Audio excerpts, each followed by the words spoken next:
heal the world, make it a better place for you and for me and the entire human race. There are people dying. If you care enough for the living, make a better place for you and for me.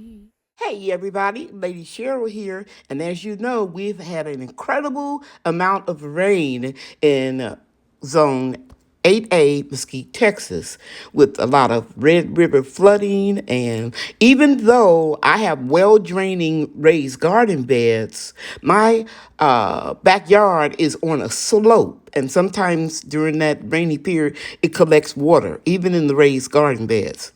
So this video is about how I prevent root rot from my tomatoes and my strawberries.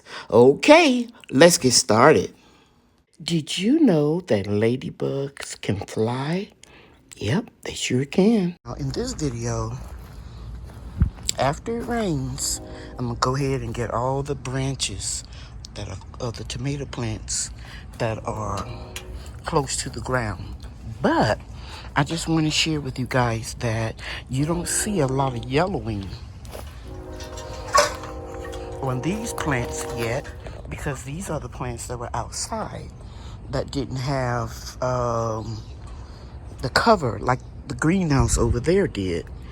So these plants have had more air circulating than them, so they're not in trouble yet. But as soon as it stops raining, it's going to be raining for the next couple of days. But as soon as it dries up enough out here, and it's drizzling now, I'm going to come out here and I'm going to get everything that's touching the ground. Because I'm going to show you. I'm going to go in right here and I'm going to show you. See that? Too much water.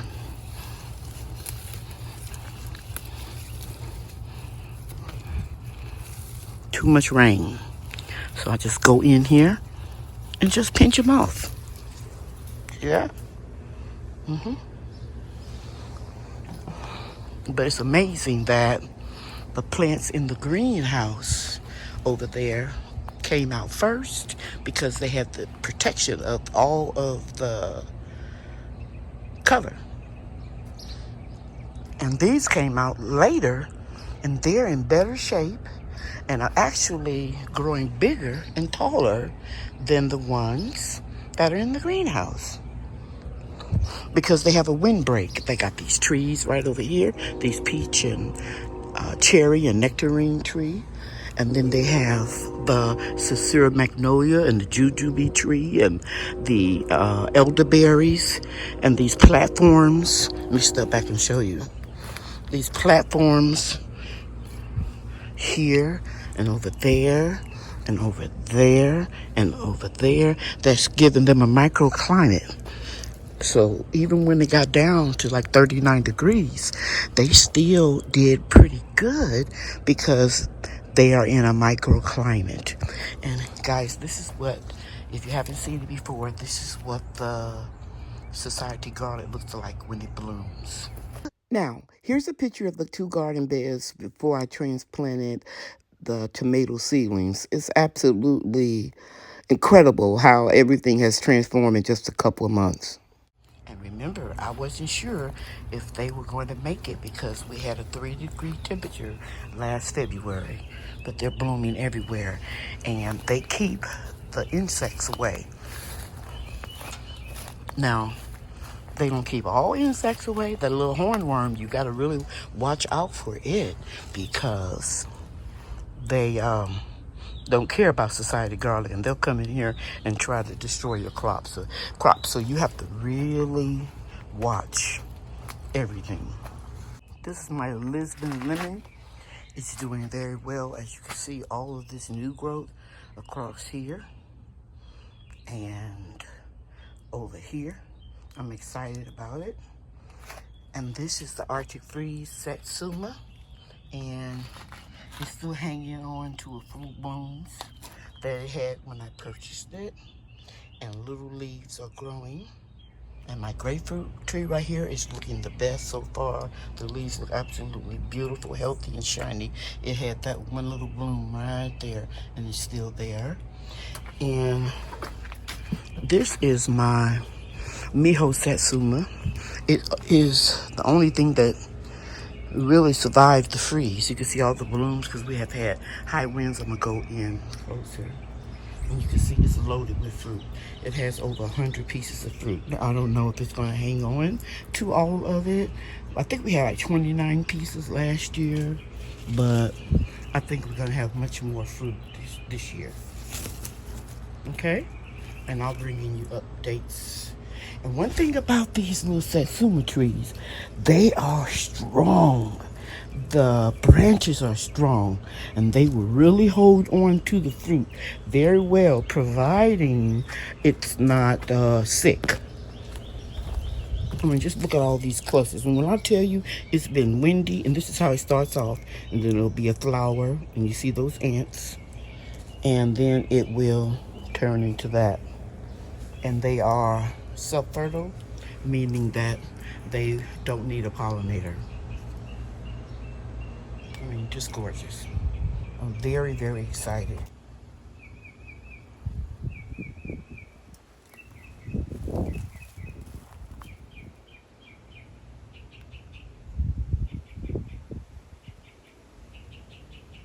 Hey, little lizard. I see you. I see you changing colors.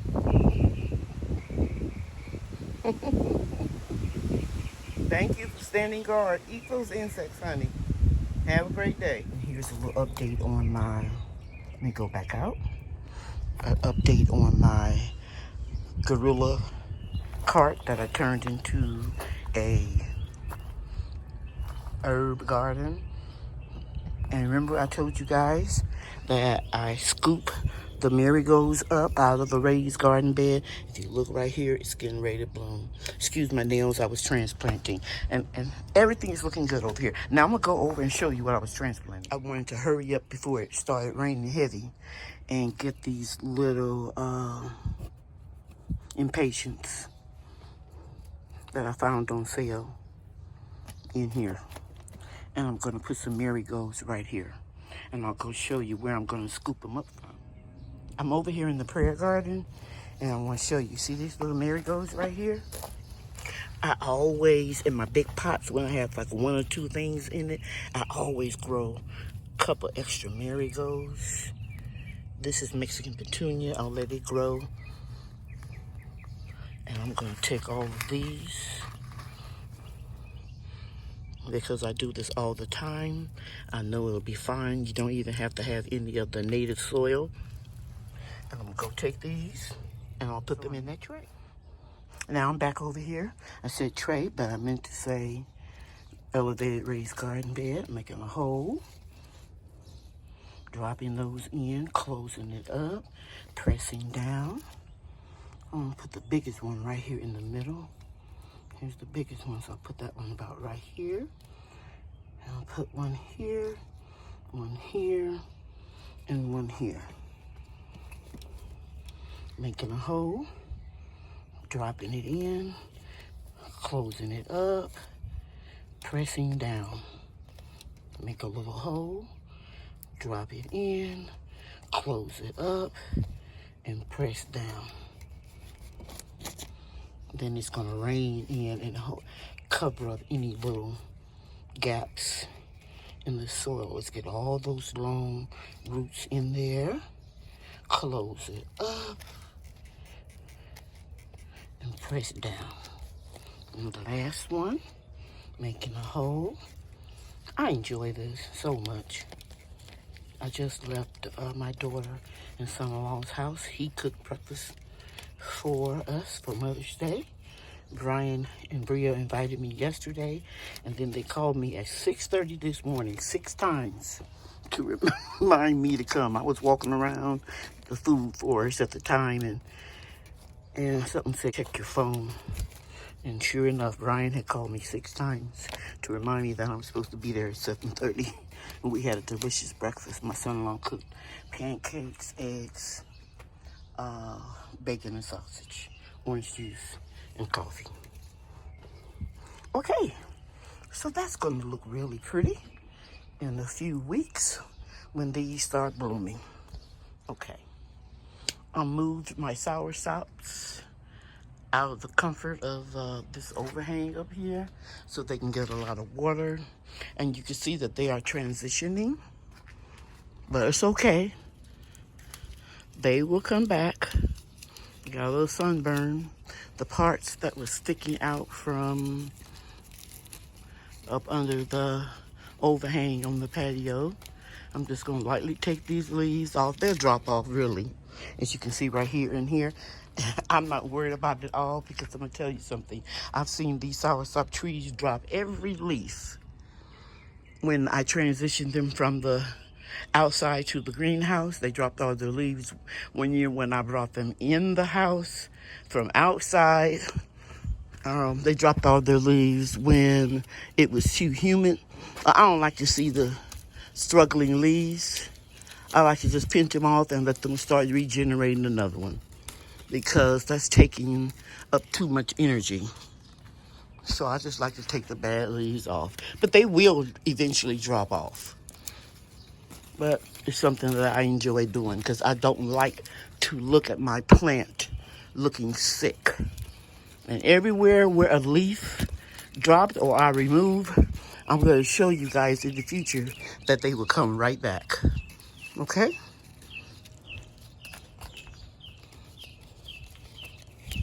They used to be the same size and the same height. But then last year, I put them in a different position, different spot in the yard, and one got more sun, and this one just shot up like this, and this one stayed. So you see these leaves are falling off. Watch me in a couple weeks. I'm going to show you that they grow back. Okay? All right. Just want to show you that my morning glories are doing what they're supposed to be doing, climbing up the trellis. Isn't that pretty? The different colors. They'll be gone tomorrow. Actually, they'll be gone before the day is over because it's getting ready to rain later in the afternoon. I'm going to lose a few elderberries because I got to take this garbage out tomorrow morning. And you see the elderberries in this bush. It is kind of like blocking the pathway. So if I can't tie them up, let me see. If I can't secure them up like this, then I'm going to have to lose them because I got to be able to get through the pathway. And there are more elderberries growing on the tips of this bush.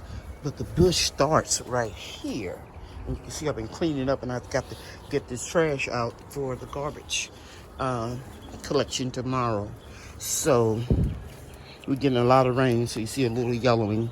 But yeah, I'm going to have to lose some. But there's plenty more up here. So I'll wait until after it rains and just decide what I need to do.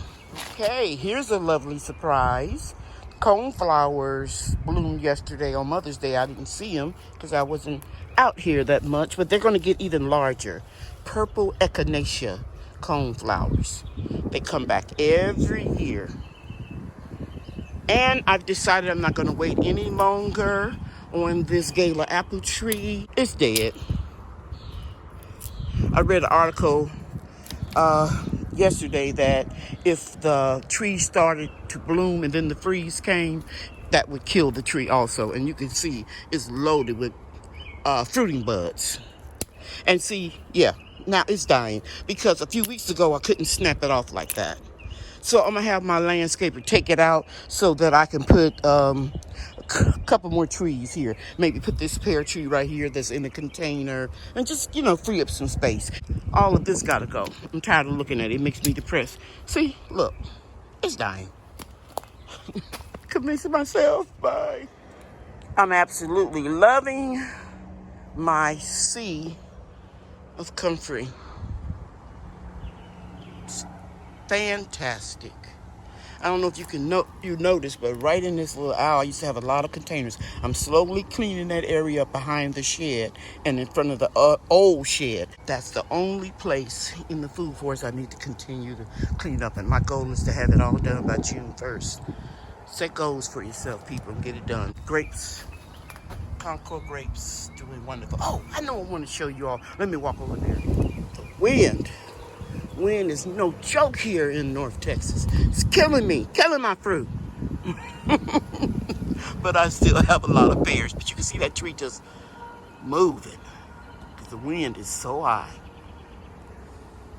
Okay, right in here are my Thompson seedless grapes. I keep cutting these vines back, dug some of them up. They keep on growing. They don't do well here in North Texas. I didn't know that these Thompson grapes table grapes wouldn't do well here. This is, I think, the 4th year, and I keep cutting them down. Look, guys, after 4 years, these jokers are finally trying to put on some grapes. So, when Jesus says yes, nobody can say no. I'm going to go ahead on and stake them up and see if we are able to get some grapes. Okay. All across the shed, I think it's 4 little pencil cuttings that I ordered from eBay. And I mean, they keep growing, so I'm not going to fight with Mother Nature. I'm going to go ahead and let them grow. All right, and see what happens. Okay, guys, this is the first sunny day we've had in a long time. It's Thursday, and I'm going to tackle these 2 garden beds, this one and this one. I'm going to prune all the lower leaves off of the tomato plants. You can see they are growing tremendously well. I'm also going to remove all of the insect netting temporarily off of my garden box to let them kind of air out a little bit. And there are 3 over here, 3 back there, 3 over there, and 3 over here to let them air out. And like I said, and I'll harvest the strawberries and some butter crunch lettuce. And I'm not going to film myself doing it all. I'll just show you what everything looks like when I finish this bed, then this bed, and then the boxes one by one. Okay? All right. Okay, here's a branch that is going to be leaning in the pathway in just a few days. And, you know, sometimes when it's raining like that, you can't catch everything. So I'm going to just take it and move it like this and tie string to this cage. And I'll bring you back and show you what it looks like after I'm done. Okay. So I brought that branch from all the way out here that was leaning in the pathway and just pulled it to this cage and secured it with some 100% cotton twine. And while I'm in here, I'm going to go ahead and give these little small beginning of branches off so that it won't grow anymore. So this is pretty cool. Well, that's one down, about 16 more to go. I'll bring you back when I'm finished the whole row. Guys, as you can see here, I needed to get this cover, insect covering off of these beautiful butter crunch lettuce and rainbow Swiss chard and beautiful flowers, zinnias, because it was just squishing everything down. So I'm going to harvest a lot of this over the next couple of days for salads and get everything cut down so it can come again. And hopefully some of these strawberries will be ripe. That's a really beautiful big one. And let's go over here and look at the beans. I took the covers off of them as well. And they're doing really, really well. I'm gonna let them air out. And I see insects flying around. But I will be applying neem oil today and tomorrow until it rains again to give them a good start. And I kept the screen covers attached to one side, so all I have to do is just flip it back over and clip it back on. This looked like it was a really pretty flower. I didn't get a chance to really enjoy it. But yeah, and this rainbow chard, gosh, I'm gonna have to smother that down with some meat for seasoning. It's huge. Beautiful, beautiful marigolds. Not too many bugs or insects flying around this couple of 1, 2, 3 garden box. But I saw a lot of insects trying to get to the beans. Okay, So while I'm here, let me show you that I've aerated by pruning all of these leaves off at the bottom. I know some of you probably think, well, why is she taking all those leaves off? She can get tomatoes. But I know my area. I know my garden. I know my home. I've been here 30 years. If I don't let that air flow in here, let me make it larger so you can see. All along there. If I don't let that air in there, all of these tomatoes will start having root rot. Now, you'll know when you have root rot because when those lower branches start turning yellow at the bottom, and then the top of your tomato plants will start wilting, shriveling. It looks pretty bad. You'll know it's root rot because it'll go real limp, okay? So remember, I'm showing you how to prevent root rot because I've had it a lot of times. So I'm almost finished. I just got to do this side right over here, and I think I stopped about right here. You can see it's still pretty dense and you can't see through there. I'll come back and let you see what it looks like when I'm done. Before I do that, I'm going to go over there and remove the insect netting from those grow boxes to show you how the strawberries are doing over there. Remember, grow your own, eat your own. It's not hard. You can do it. Just take you some breaks. Get you some water and stay hydrated. Okay. So I got this cover off. One side is still attached. And I have been coming out here every day, lifting up the insect cover and getting the strawberries. Okay. But I'm going to harvest these today. Let's go in so you can see them. So that one's not right, but this one certainly is. And they're starting to get bigger now. Here's a big one right over here. Oh, shoot. I shouldn't have got that extra little bitty strawberry. This is where I had an owl. These aren't ready. This one is. And this one, I'll be careful not to knock off the two small ones.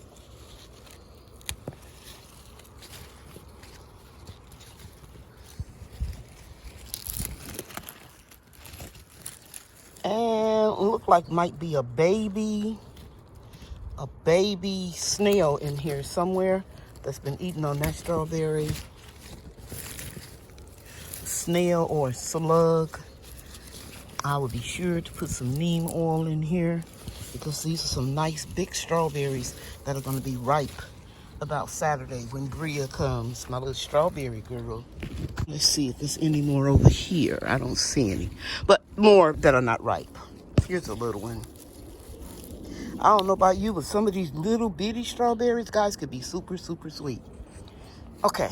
Oh, here's another one that I lost because it got too wet. See when you get mushy like that? Okay, so I'll put that in the compost. Okay, so I'm almost finished. I just got to go and finish this bed right here, getting some sunlight in there. That's too dense. Okay? I'll show it to you when I'm finished. I put my owl back here since I took the cover off. Here's a cute little owl. There's one over here too. And where's Charlie? Charlie's right here. His eyes light up at night. I hope they still do. Okay. Well, guys, I hope you can really see a big difference. I just see one area right in here that I have leaves on the ground. I may have cut some and haven't picked them up, but you can see, you should be able to see that you can get all through here and get some light. Just right over there. I'm going to take care of that. And yeah, we should be good. I think I missed that area. I'm going to go around to the other side. I think I can reach you better from the other side. I hope I didn't bore you too much with this video. I just want to share with you that each time you garden from year to year, you're supposed to gain knowledge. And probably about 10 years ago, I started documenting how the weather patterns were in my area and how April through May is our rainy period, and if the tomatoes or branches are too dense in the garden beds and sun can't come through, they don't dry out and they die of root rot. Okay? So to prevent that from happening, I believe in preventative measures. So the next thing that I'm going to do is, and I won't show you that on camera, but tomorrow morning after this is dried all out, actually I may do it tonight. I'm gonna come all in here and spray neem oil, water, and dish soap, okay? All on the ground in the bottom parts of the tomato plants. And I'm not gonna spray anything up high because of the fact that the sun is beaming down and I don't want to cook anything. And then the next day, I'm gonna drench everything in Serenade. It's an anti-organic fungal to try to keep down fungus, because I get a lot of that too around this time of the year. Okay, but I'll show you when I put the fungus preventative spray on in another video. I hope you enjoyed this video. I hope I shared something with you that you can use to make your gardens a little bit easier, because I always keep saying, grow your own, eat your own. It's not hard. You can do it. And when I say it's not hard, learn each season what you can improve, what you shouldn't do again. Okay? And then it won't be so hard to do. But you have to stay on top of everything. Thanks for watching my video. You know I love you and God loves you too. Bye now.